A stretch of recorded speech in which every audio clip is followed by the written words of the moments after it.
शिव क्या है? महाशिवरात्रि में जो घटना घटती है वो हमारे शरीरों में भी घटती है। ब्रह्म मुरारी। एक्चुअल महाशिवरात्रि में जो सबसे बड़ी गलती करते हैं वो पैकेट का दूध चढ़ाते हैं लोग।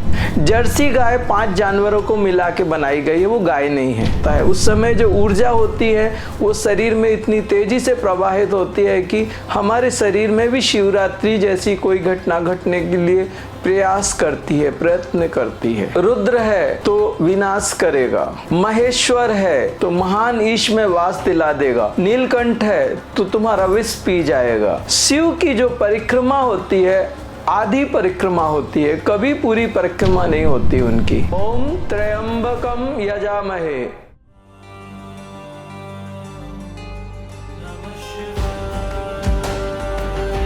शिवलिंग का असली मतलब क्या है?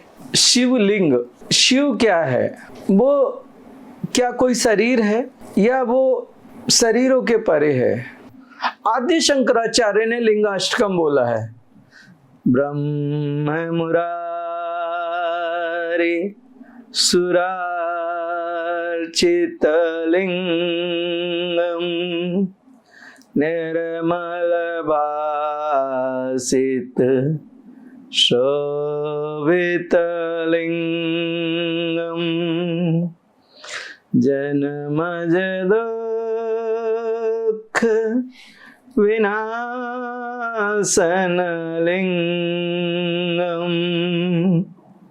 तत्प्रणमामि सदा शिवलिंगम।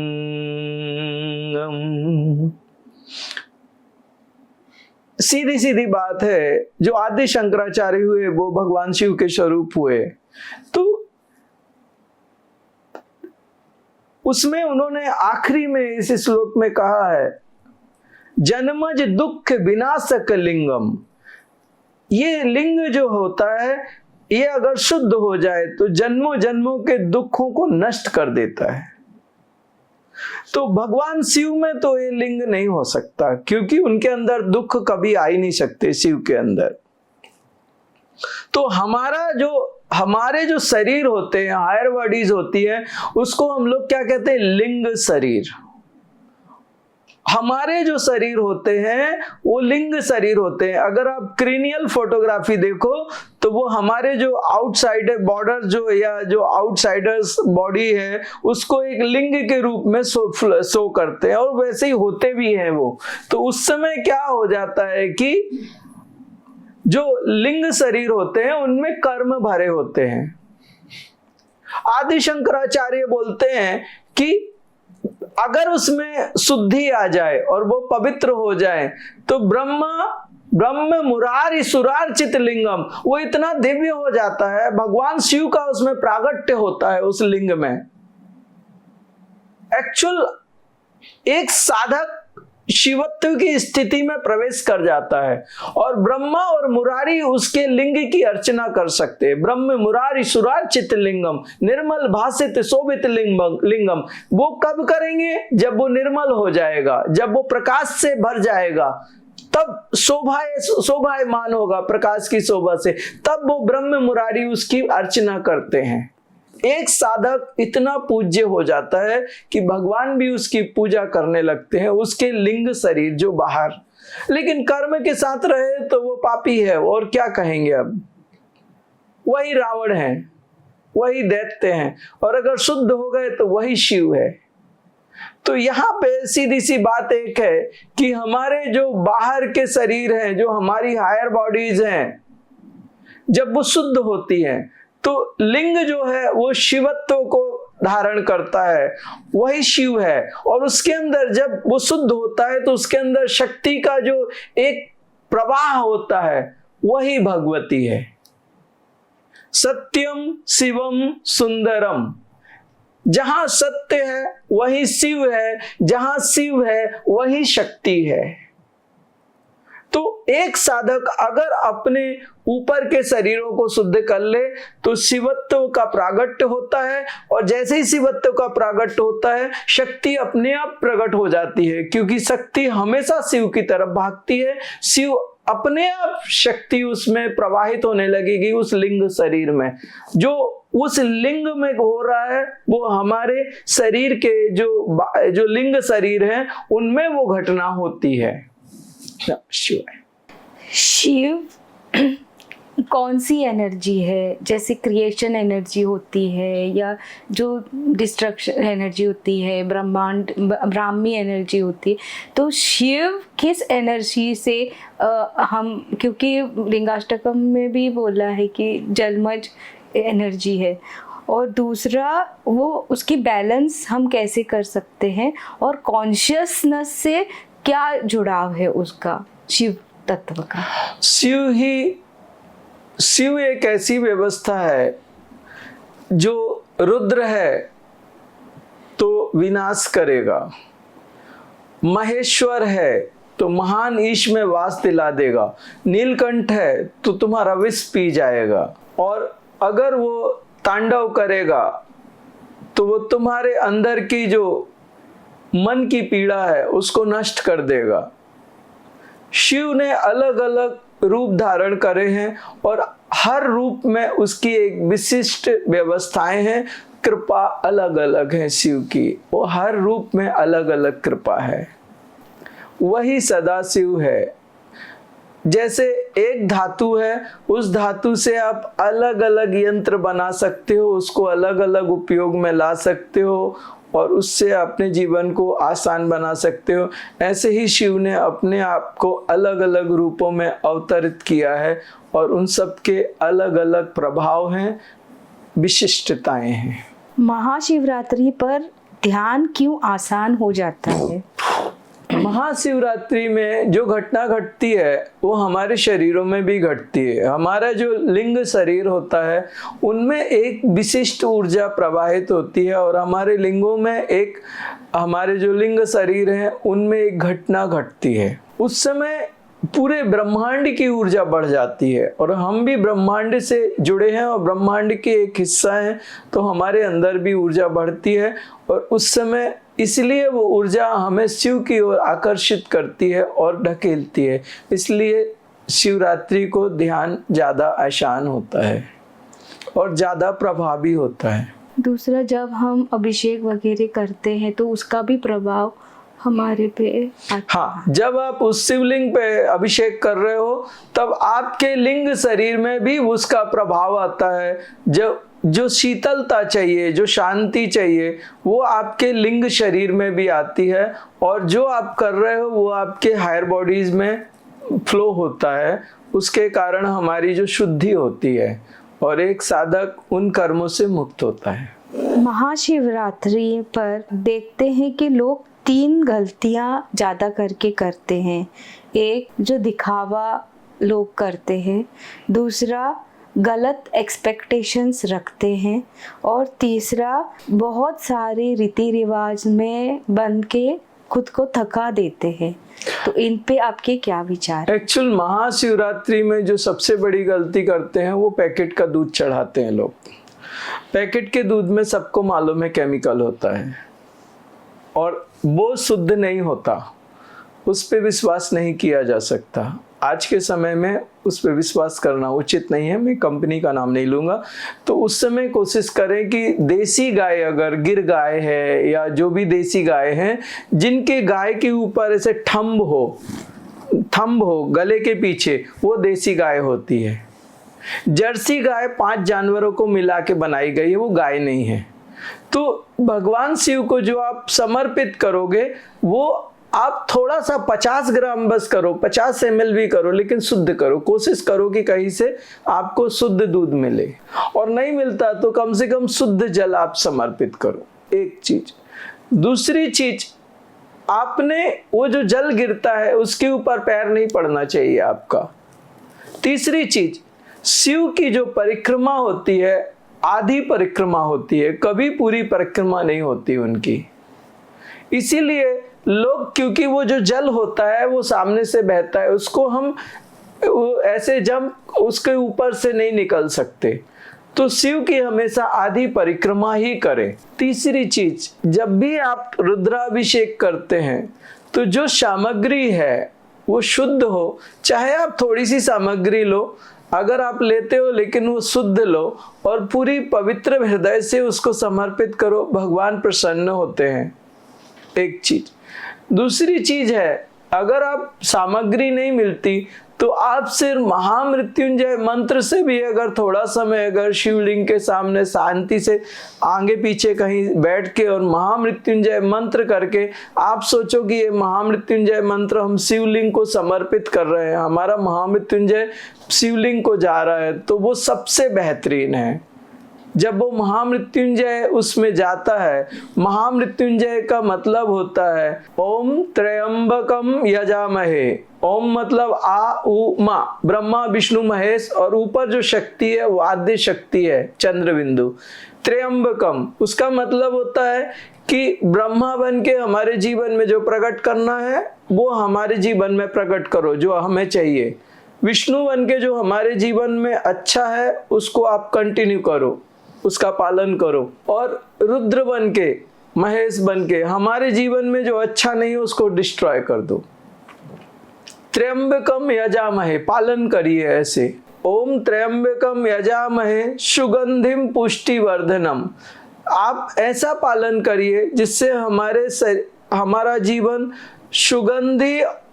सुगंधित हो जाए। जैसे एक फूल जो होता है उसमें से सुगंध भी निकलती है, वो पुष्ट भी होता है और सुंदर भी होता है, ऐसे हमारा जीवन बन जाए। सुगंधिम पुष्टिवर्धनम उर्वारुकमिव बंधनान, मेरे को सारे बंधनों से मुक्त करिए। मृत्यु और मुक्षीय मामृतात, मृत्यु से परे मुझे मुक्ति प्रदान करिए। तो यहाँ पे अर्थ धर्म काम और मोक्ष सब मांग लिया एक साधक ने महामृत्युंजय मंत्र में।